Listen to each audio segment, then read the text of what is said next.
Right, a little bit of an introduction. Just to warm up for this presentation, I watched the movie The Longest Day, the Hollywood version of D-Day, to just get in the mood. Lots of death and destruction, nearly as bad as Saving Private Ryan, which I ignored all of that. And it gave a really good insight as to what happened on the German side, the generals and Hitler. It went into quite some detail how they reacted to it. So I learned quite a bit from it. On a positive note, it highlighted the reaction or lack of action by the German generals and Hitler. Lots of videos available on YouTube and everything that research this topic. I found it a very interesting story. There's only time. It's so complex to give you an overview. There's so much to cover. And this could be the longest presentation you've ever had, but I think we can do it in 60 minutes. These are the two books that I used, Anthony Beevor in particular. But at the bottom of the slide, you'll see Nebula. There's a site called Nebula, which covers it in great detail, an untold number of YouTube videos. All right, what are we going to look at? Well, what was the main events in World War II that led up to this?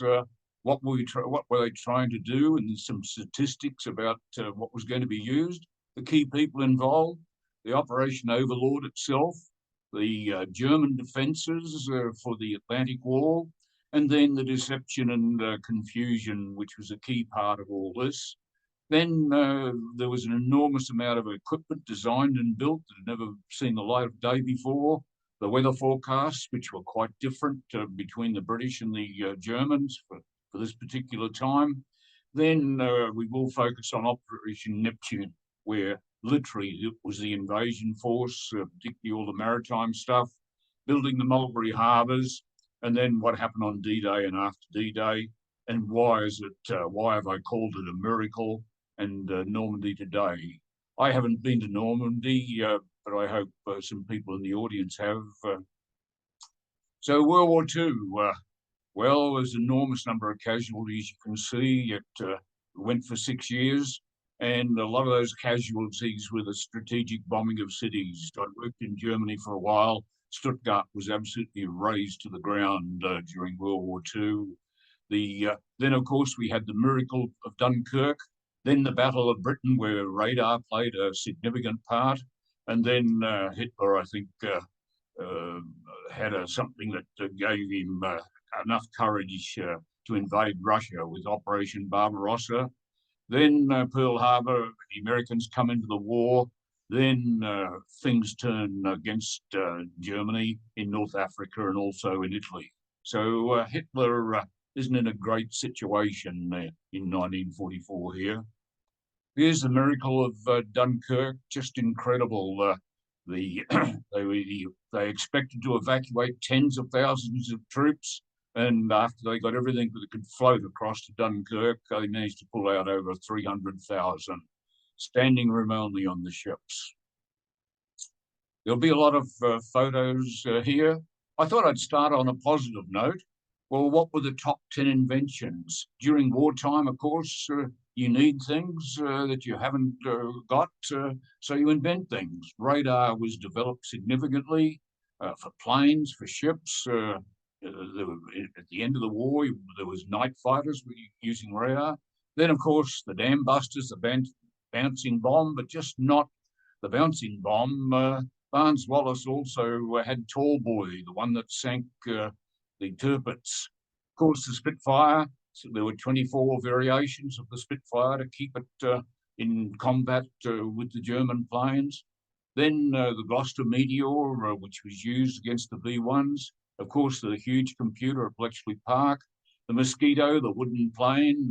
Mind you, if you've got two Rolls-Royce Merlin engines driving you, you are going to have good performance. Then how to deal with the U-boats, the Hedgehog. Then how to deal with the German tanks, the anti-tank gun. And we'll see the story during the presentation of the X-class midget submarines, the ones that got under Tirpitz and dropped massive explosives and damaged it, put it out of service for months, and what they did on D-Day. And of course, the cavity magnetron. If you don't know what a cavity magnetron is, grab a screwdriver, dismantle your microwave oven, and you'll find inside a cavity magnetron. This is me flying a Spitfire at Duxford, the Imperial War Museum in England. It's probably 3 years ago now. Wonderful experience, boyhood dream. And this is what a magnetron looks like. And your reason your microwave is so heavy, it's got a couple of big magnets in it. So what were the inventions that USA managed to bring? I'm surprised the atomic bombs not up the top, but the Higgins boat, there were 23,000 of these built to transport the troops' amphibious landing. Their rifle, the Norden bomb sight, which gave the guys in the heavy bombers a lot more accuracy. The Jeep to transport people and equipment. Then, of course, the Flying Fortress. The Mustang, once it got its Rolls-Royce engines, it could escort the heavy bombers right into Germany. And the C-47 Skytrain, we know that as a DC-3. You could get it to do almost anything. They had their own code breaking and their own coding system, and the Sherman tank, which features quite a lot in D-Day. Here's Higgins. He had spent years designing boats that could operate in shallow water in the wetlands of America. So he really knew what he was doing. By the way, they're built out of plywood. Here's one of the factories. They were turning out 70 a month. Do you like the comment up the top? A little bit of poetry. The guy who relaxes is helping the Axis. Well, what were Germany's top inventions? V1 and V2 rockets. The Messerschmitt 262 was a jet plane, came into service too late in the war to make a difference. Their tanks. The Enigma machine. There was a event at the Maritime Museum a couple of weeks ago now where there were 2 Enigma machines and a guy explaining just how it all worked. I'm just amazed that you could crack when you looked at all the combination and permutations that you could set this thing up to do. I'm surprised that anyone was able to crack it. Then, of course, the U-boats, the railway gun, and they had great rifles and machine guns. So not only did things get invented for the war effort, things like super glue, the ball pen, penicillin didn't get invented then, but it got into a lot of use. Leaded fuel to get that extra bit of power out of petrol. Technology for photocopying, and the 2 down the bottom, flu vaccines and the blood plasma transfusion. So a lot of things that are still part of everyday life really got going in World War II. Not only did a lot of stuff come to England, a lot of stuff went to Russia. Just have a look at this, 200 billion, 400,000 trucks, Jeeps, a whole Ford factory was shipped to make the Jeeps, and 14,000 planes, 13,000 tanks. Churchill and Roosevelt didn't trust Stalin. They didn't, the only way they'd accept payment was in gold. And of course, some of the British escort ships were sunk on the way back, and a lot of gold went to the bottom, which has since been salvaged. And just have a look at some of these numbers, 15 million pair of boots. So it just wasn't military equipment, it was how to clothe and feed an army. So it's all called Operation Overlord to liberate Europe. A lot of the people that were involved titled it Operation Overboard. There were very thick documents in precise detail as how and when to do things, which not everyone appreciated. So this is what we're going to try to do, land an army in France and surprise the Germans. It's going to be a cross-channel attack. Churchill's not exactly in favour of it. He likes his famous Royal Navy. He wants that to be the star of it. But Stalin's been promised now for 2 years that a Western Front will be opened up. He's in big trouble on the Eastern Front at this point in time. It's about to turn around. And so he's really keen for this to be done to relieve him on the Eastern Front. And Roosevelt, of course, wants to get into the action. But Roosevelt's attitude is, hey, we're good at really big clashes of land forces. I need time to build up a massive force of men and equipment before we do this. And Dunkirk hangs like a black cloud over a lot of the British people. Right, so what do we need? We need command of the air, command of the sea. We need to deceive the Germans, get them think we're going to do something else and not to figure out what we are going to do. And we need some intelligence. And the French resistance are very good here as to where the German forces are and what's happening.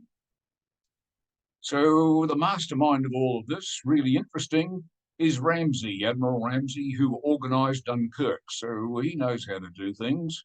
Eisenhower, of course, Tedder, the Air Chief Marshal, and here we've got Montgomery.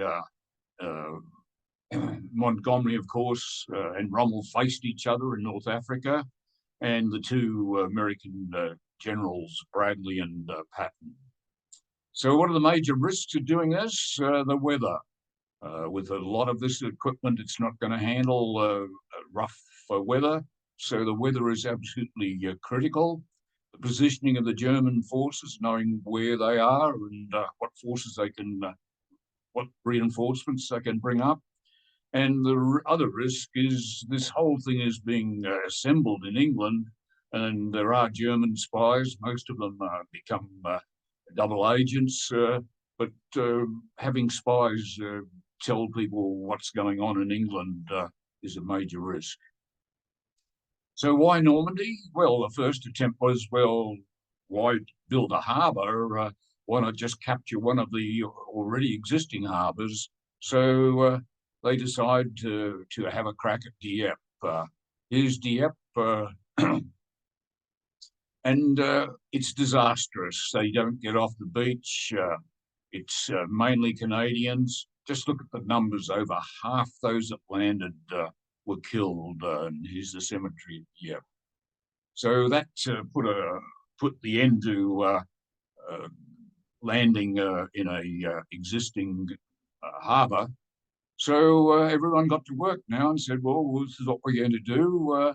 And the best brains in universities, etc., everyone got on board with this. And they only had 7 months to design, build, and test. Needless to say, some of it wasn't really tested. You just didn't have time to do that. So some statistics. There were 2 million people from 12 countries in England to support this whole thing. I'll just pick out some numbers: 12,000 aircraft, 800 guided, 4,000 landing ships, 70 ships are going to be scuttled to create the breakwaters, and we'll learn what phoenixes are, 200 plus to create another layer of enormous numbers, 305 minesweepers. There were nearly 300, sorry, there were over 100 tugs. So the less known statistics, when the heavy bombers come in, they decided that it was cloud, so they didn't have really know where they were. So rather than erring on the side of the water, they erred on the side of the land, and a lot of French civilians were killed. And the medicos had to deal with 30,000 US battle fatigued soldiers. The 4 things at the bottom are interesting. When you have a conscripted army, you have a certain percentage is just, yeah, let's get on. I like killing people. Those prepared to fight, all right, if this is my job. Those reluctant to fight, well, if I have to do it, I'll do it. And then those who go at the first opportunity, I'll surrender or just get out of here. And that the percentage changes is different between the German army. At this point in time, the German army has conscripted all sorts of people. The Russians knew how to treat those who will flee. They did it right in a weapons inspection after a combat, and if you hadn't fired it, you were summarily executed. The German prisoners, just look at the number by the end of World War II is 2.8 million, but day after day, the number of German prisoners that were surrendering at Normandy and the inland from Normandy, you might notice there were very few Germans surrendered to the Russians. I'm sure you can figure out why. By comparison, Singapore was 138,000. Here's the Atlantic Wall. Hitler's, you won't invade Europe. I've got all sorts of things that will stop you. And here's the three key players. You can see Churchill doesn't look quite as happy as the other two. Stalin, because he's not getting his way here at the moment. You probably like this photo more of him, the classic cigar. And here's the key people in the front rows: Eisenhower. To the right of him, as we look at it, is Montgomery, then the Air Force, and then on the rear row. Now, just have a look at all that gold and braid on Ramsey's uniform. And this is who they're up against: Adolf Hitler, and of course Rommel, who faced off with Montgomery in North Africa. You may know what happened to Rommel. Rommel was implicated in the attempted assassination of Hitler, and he was given the choice, either an arsenic pill or a firing squad. He chose the arsenic pill, but was given a good funeral. Lots of photographers and journalists, so we do have some record of what happened here. So I'll show you a number of maps, only for point out a single thing. Up here is Calais and Dover. That is the shortest distance between England and Europe, and that's where the Germans think that's obvious, that's where they'll do it. But instead, it's all done down here at Normandy. Here's the next chart, just to show you, I just point out a couple of points, is the Americans had to cover much larger distances. You can see the US forces, the British and Canadian forces had a lot less distance to cover. And this is where it was all going to meet up the night before, and it was called Piccadilly Circus, well named, before they started off for Normandy. So I'm sure you know all about this: the Americans at Utah and Omaha, the British at Gold and Sword, and the Canadians at Juno. So they're the major landings. Now, this is a bit complicated, but I'll explain it in very simple terms. Those channels there that you can see, they've been, the mines have been swept there. This gets very busy. What you can see here, the dotted line here's Warspite. All of these battleships and cruisers have got targets to take stuff out. And you can see numbers: 13 destroyers. The destroyers are in much shallower water. The white squares are the command centers, and they're also able to command the Air Force in part from there. You'll see some famous ships here. Here's Texas, and here's Belfast. So some well-known ships are here. Well, we need to find out just how this thing works. So the Americans are going to do a rehearsal at Slapton Sands. Here we are at Slapton Sands, all of the landing craft coming in, guys coming ashore. And of course, there was a Navy bombardment just to soften everything up before they got there. But somebody forgot to tell the Navy to stop bombarding. The troops have already landed. But that wasn't the worst of it.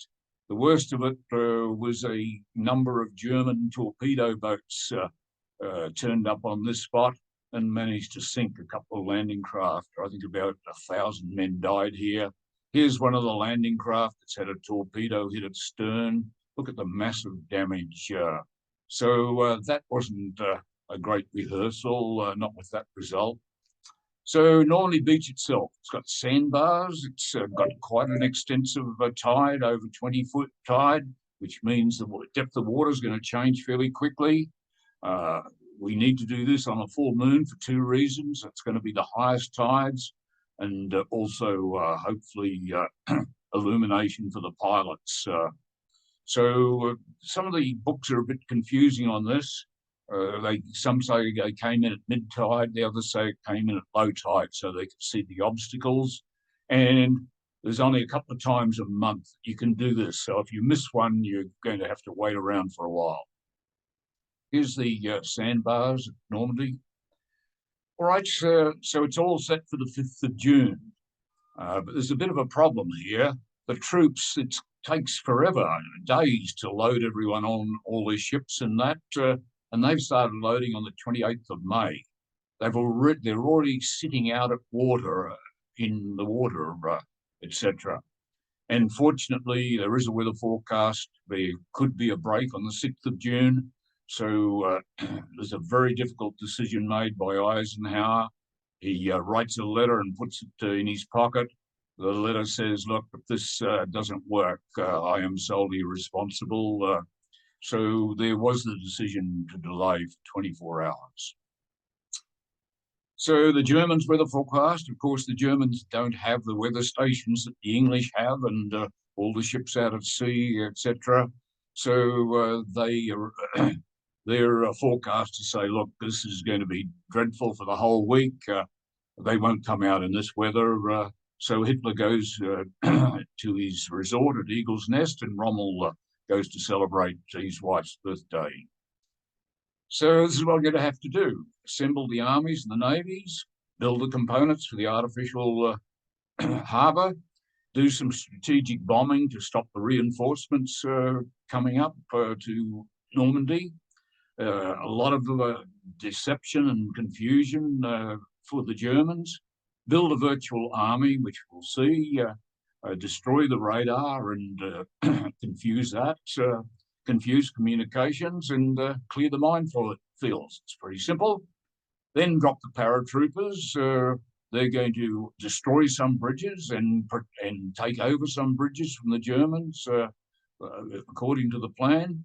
Then some gliders are going to come in. They're going to support the paratroopers, and they're going to have some heavy equipment on board, jeeps and guns. And then the aerial bombardment is going to, this all happens early in the morning to take out the German defences at Normandy. Then the Navy bombardment, the battleships, cruisers and destroyers open up. And then, of course, the landing craft come in. They're able to maintain air superiority. Then a beachhead, then move inland, scuttle the ships now to build a breakwater, build the harbour, build the piers and wharves, and land a lot more equipment. Sounds simple, doesn't it? Here's Mulberry A, just to give you some idea what it looks like. We'll see that in a lot more detail. Here's some of the scuttled ships. Now, scuttling a ship isn't that simple. By the way, the crew that brought the ships over had no idea that this was going to be done. At an appropriate time, demolition squad came on board with their explosive, just blew the bottom out. But ships don't just gradually go down. They tend to go down by the bow of the stern, or even do interesting things as they go down. All right, what do the Germans have to welcome all of this? Well, of course, they had the minefields, and they had some interesting mines. Not just the contact mines like this, but they had other mines where the pressure wave of an approaching ship set it off. So we'll see this in a little bit more detail, but the first thing you're going to encounter is the Belgian gates as you come into this beach here. Then you've got some log posts with mines on it, some log ramps, some hedgehogs. Then you've got barbed wire at the top here. Then you've got all the beach here mined, and notice it's 200 yards. And then you've got huge cliffs in some places to overcome. So this is really a bit of a welcoming committee. The Germans also had some quite sophisticated radar. That is, we're going to put metal floating through the sky to confuse the hell out of it. Another type of radar they had. And the gun emplacements didn't face the beach. They were oblique to the beach. They had covering arcs of fire, but it was very difficult to actually get in the front of one of these. And just look at the size of the structure. A lot of shells are just going to bounce off this. And of course, the Germans had lots and lots of machine guns ready, and some big guns further back. And back here to the sandbars, and this is the first thing you're going to meet, the Belgian gate. Here's all the hedgehogs. Some have got mines on it, the log ramps and mines with and polls were televised. So this is the welcoming committee, and this was called Rommel's asparagus. In particular, this was done in the fields. Here's all the asparagus, the poles in the fields. You can see what's happened to this glider on landing in a field with all of that. And there were whole areas flooded, fields, and this looks like an orchard or something. So the Germans had done a lot of preparation. Deception and confusion. We want them to get the Germans to think it's going to be at Calais, not at Normandy, and do a lot of confusion to support that. So it was called Operation Fortitude. There was set up a lot of radio communication. We're going to come in from Norway. And there was a fictitious First Army Group, which we'll see in a minute. There were also dummy paratroopers dropped. They were booby-trapped, by the way. And all of this window, the metal strips to confuse the radar, particularly on D-Day morning. And of course, the bombing of road and rail networks. The French resistance did a lot of cutting of communication lines. And here's one of the factories that's manufacturing strips of metal. There's going to be bombers sitting off the radar, just continuously dropping this early in the morning. And of course, the strategic bombing is taking out the marshalling yards and also things like locomotive workshops to stop reinforcements coming up. This is what a dummy paratrooper looked like. In the movie, it looks a bit different. All right, the deception of an army in Kent. We're going to build an army opposite Calais and really think to get the Germans to think this is definitely where it's going to happen. So one of the Americans said, look, I attended this parade in New York. They've got this thing called synthetic rubber and they can build things like Mickey Mouse. Why can't we build a whole army of tanks, trucks and everything and move it around a bit so any German reconnaissance plane is going to go, my goodness, they're definitely there. They're getting ready for invasion. There were trucks. Every piece of army equipment was built out of synthetic rubber, and in some cases, cloth and fabric, cloth and wood. Here's a landing craft, dummy landing craft. And there were people wearing all of these patches of airborne divisions, etc. They didn't exist, but to anyone really astutely watching all this, you would think there was a whole army in Kent. Here's Patton, and Patton was feared by the Germans. So who would you put in charge of this army, this invasion army from Kent? Patton. That looks a bit serious there. You might like this photo, but this is the one that most people know about Patton, the revolver, the ivory revolver. It looks like somebody told a joke here with Montgomery. The intelligence, we had the Enigma machine, as I've mentioned. I've seen a couple of them now. And of course, Bletchley Park and the huge Colossus computer. Notice it's mostly ladies doing the work here, women doing work. All right, well, all this beaut, fantastic equipment, tanks, trucks, and everything. Nobody, when they built them, thought about fuel economy or anything like that. All they wanted was power. So there's going to be a lot of fuel required here. So we're going to run some pipelines under the channel on the ocean floor. And that's how we're going to provide a lot of fuel to the forces in France. Here's what it looks like, a massive drum it's 100 miles across, 100 kilometers across in parts. Another shot of it. Here's a boat laying the pipeline. And it was very complicated, the structure of the pipeline. And you didn't get to play golf here, by the way. What's inside, you can see the figures there, total of 180 million gallons of petrol. This is what was inside there. It was a pump to pump all that fuel and oil across. And just look at what it took to do that, 23,000 tons of lead. By the way, this was all salvaged at the end. Once they ran an inland pipeline, they could deliver 1 million gallons a day. At the later stage, once they'd captured harbours, the fuel was brought in by tankers. So minesweepers, 300 odd of them. Typically, minesweeper looks like this. These are the mines which are anchored to the bottom, and this is the equipment they've got. Very dangerous work. Some of the minesweepers, of course, did actually hit a mine, but they're trying to cut the mines. The cable holding the mine. Once it comes to the surface, they can destroy it or just drag it out of the way. The Liberty ship's a story in itself. 2,700 built, cost of 2 million. 18 shipyards are turning 3 out every 2 days. They try a new technology for them, welding not riveted, but they don't understand that the temperature of the welding changes the quality of the steel. A couple actually broke in half. But these are not going to be very sophisticated. They're going to be very basic. Look at the displacement. That's a displacement of a good Navy ship. Just all they're doing is they're using reliable equipment, triple expansion steam engine, and they do have some weapons.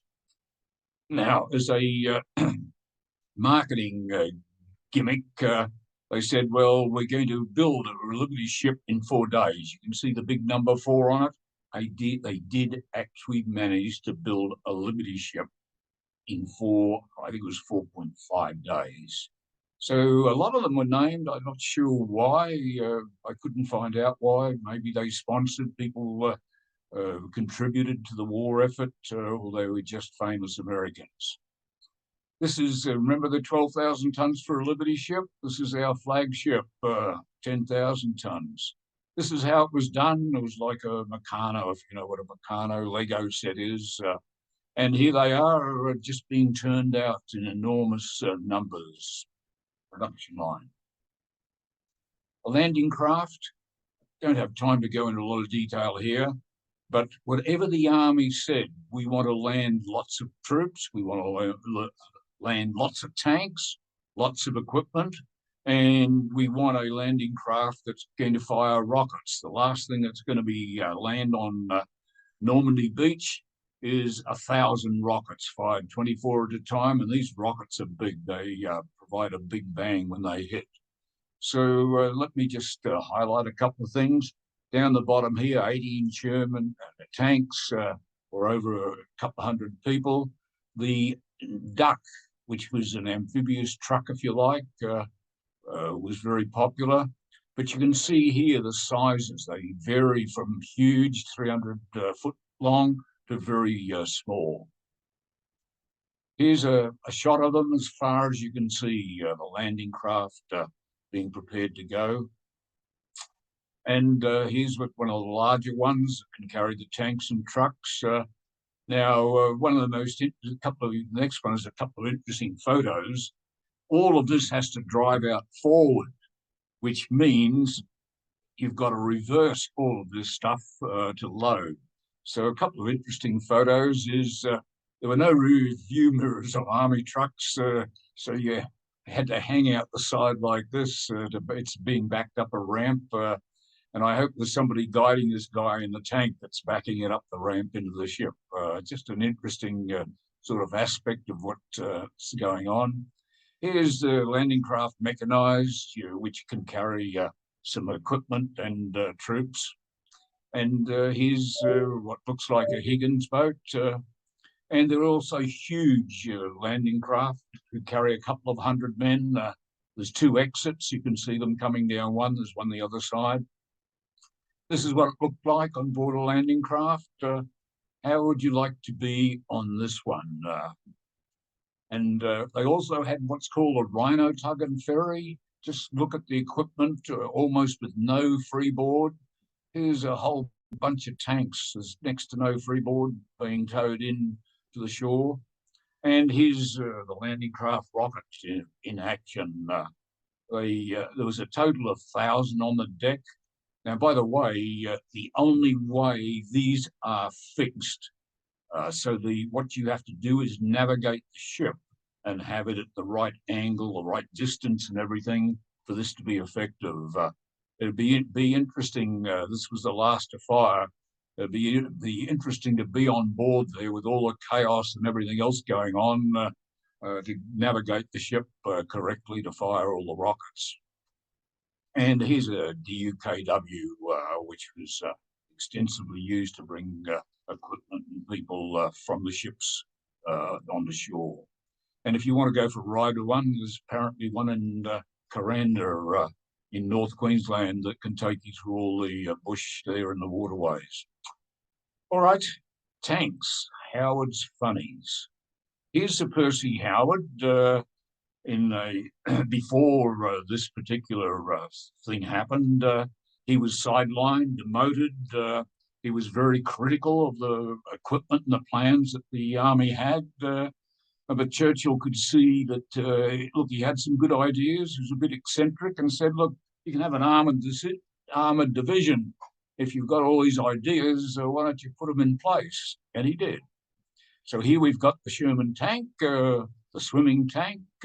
Here it is in water, but there's in rough weather, it's not going to be good. Here's the flail tank, which can advance and set off all the mines ahead of itself. And here's the flamethrower. It's a Churchill tank here. It's towing a trailer with all of the fuel in. And what they found is the Germans, and I think most people, rather than be burned alive, surrendering was the better choice. Quite effective. There are 3 tanks here. There were tanks built like this that could carry literally bridges and things. If you look closely, you'll see 3 tanks. One's here, and here's the third one that's built, the roadway that now all sorts of other vehicles use. And they also had bridges that they could carry on the tank and put in place across tank traps. Well, it's sand and shingle on the beach. A lot of vehicles would potentially be bogged, so you can lay a this material to stop them being bogged. And all of those gun emplacements, which were hitting head on, weren't making much difference. Here's a huge mortar. They called it the dustbin thrower. So it's going to lob shells on top of the gun emplacements and wherever necessary. And they also had self-propelled guns, including an armored bulldozer to push vehicles on the beach aside, etc. You needed a bulldozer just to get if stuff was blocking roads. Also an armored bulldozer of this type. And one of the more interesting things that was done, and it was done on D-Day, temporary airfields were built. The reason for building that was for 2 things, not so much to bring in supplies. They're basic airfields, but the planes in combat don't have to try to cross the channel and maybe ditch. They can now land here, and the seriously wounded can be evacuated with some supplies. Very quickly, they brought all of this equipment. About 25% of what landed at Normandy was Army engineers, all sorts of people like this. They had all this equipment to build these airfields, scraper, grader, and in no time flat, they had an airfield. The only problem is the best photo I could get was like North Africa. The dust kicked up by the fighters taking off made it really difficult. And then they eventually laid steel mesh and then a coating underneath the mesh to try to stop the dust. Then this sort of mesh, which you've probably seen, was used in Australia as well. And this is what they finish up with, a fully operational, and there were 3 of these built, by the way, in no time at all with the equipment they had. So here's the naval bombardment. 28 battleships and cruisers, 56 destroyers, a fleet in its own right. So here's Texas that I mentioned before. I never noticed this photo before, but you can see the platform out over the gun turret here and the plane about to take off. That's not obviously at Normandy. But what they had to do with Texas and some of the other battleships, they had to flood the torpedo blisters on the side so that they could get the guns to aim at the beach. The guns, of course, were never designed to fire shells at a beach close in. Here's Ajax, Battle of the River Plate ship. And here's the gliders. This is the British Horsa glider, take 25 plus troops. And it had an explosive charge. It could blow it in half like this so they could get the equipment out quickly. Or there were 8 bolts that you very quickly undid and it split into so you could quickly get equipment out. Here's the US glider, the Waco, and it's got some very interesting technology. The whole front lifts up so you can load jeeps. The British one, you could load a jeep, but it was from the side, much more difficult. And the reason for that coming up, these are very flimsily built. You're going to tie that jeep down, but you've really got nothing substantial to tie it to. So if you have a heavy landing, it's going to come forward. So the other reason for that going up is to stop the pilot being crushed. Even there was a glider that could carry a light tank. And I learnt to fly a glider. It's a really interesting experience. Here's one's being towed up. The last place you want to be is directly behind the plane that's taking you up. You've got turbulent air that just shakes you and shakes you. You need to be above or below your tow plane. And landing is if you the trickiest part, of course, with a glider is you're coming into landing, you've only got one chance. So it's a nerve-wracking experience trying to figure out and how to get this down safely.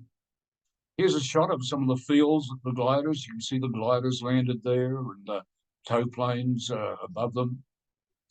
And we saw this before. If you landed in one of the fields with all the poles, you're in a bit of trouble. The paratroopers, they were carrying so much equipment, they often had to be, the guy behind often had to just push you up to get you into the plane. Enormous weight of equipment. Also camouflage themselves like this. Eisenhower made a real effort, seeing as they're the first in, to go out and meet them before they went. Here's what he said to them. Your task will not be an easy one. Your enemy is well trained, well equipped, and battle hardened. He will fight savagely. I have full confidence in your courage, devotion to duty, and skill in battle. We will accept nothing less than full victory. Good luck, and let us all beseech the blessing of Almighty God upon this great and noble undertaking. That's a great set of words to send you off. Here's the DC-3, which did a lot of the towing. And here's a shot of them leaving the plane. All of the planes had this black and white stripes on it to identify Allied planes. People weren't trained to recognize planes or ships or anything like this very well in World War II, so you had to give them some distinctive markings. And the heavy equipment that was in the gliders had to be broken up. It couldn't go down in one piece. So there were different coloured parachutes. So it was a howitzer that was the yellow parachute. Once you found one piece, you needed to look for other yellow parachutes before you could assemble the gun.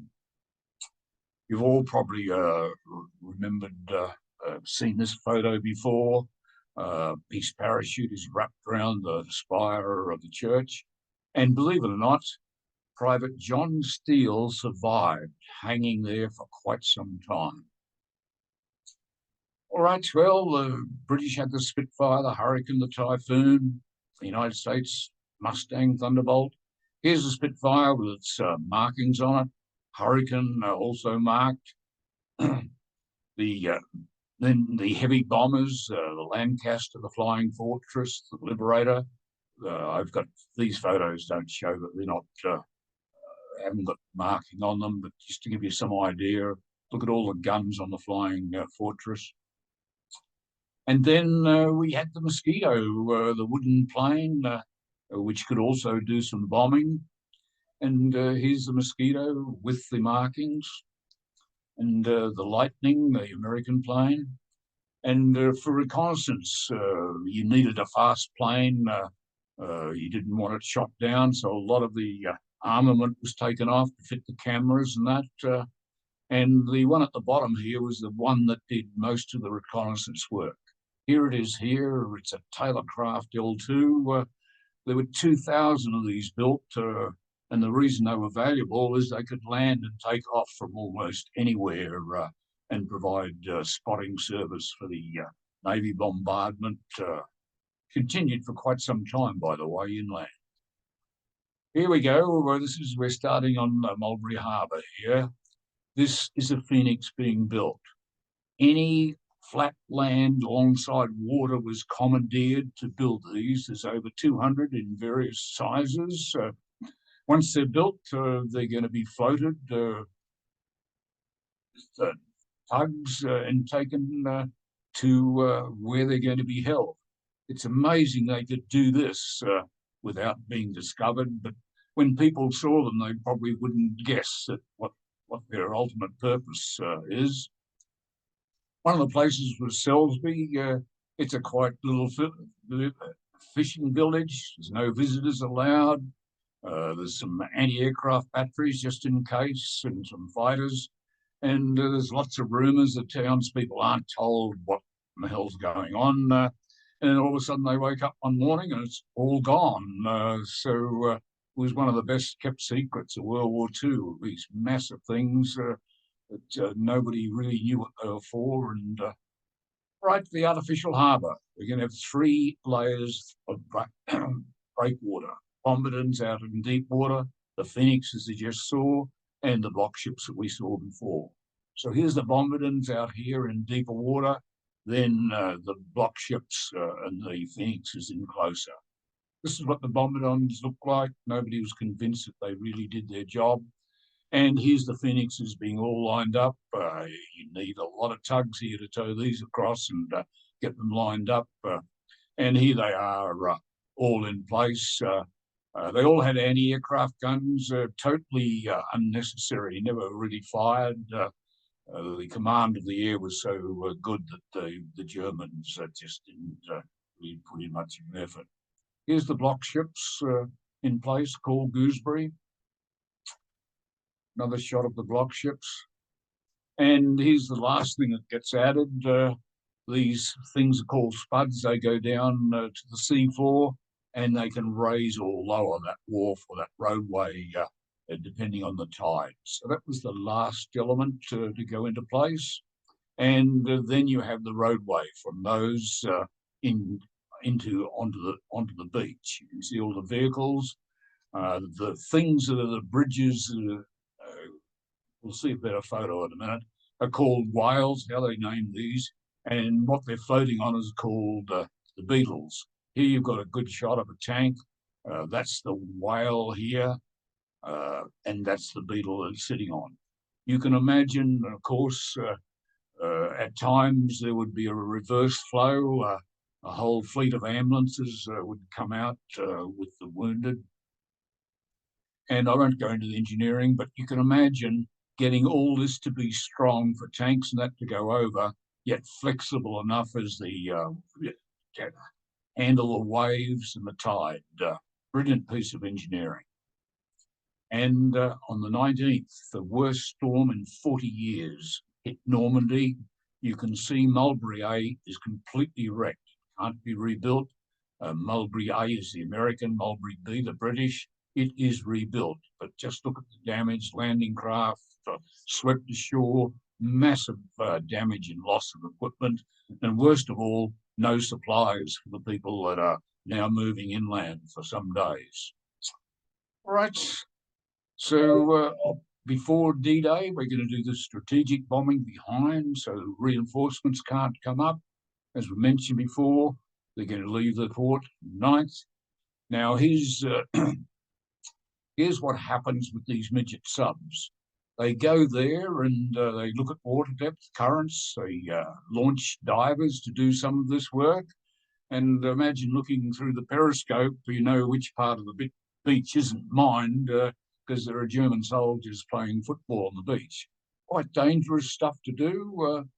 So they were built in secret, and unlike the Japanese, who could carry midget subs on their larger subs, these had to be towed, and very dangerous stuff, towing, particularly in a rough sea. Uh, the Tirpitz, there were 6 towed to do the job at Tirpitz, to sink Tirpitz. 3 of them are lost during the tow. So there's 4 crew on board, and they can stay underwater.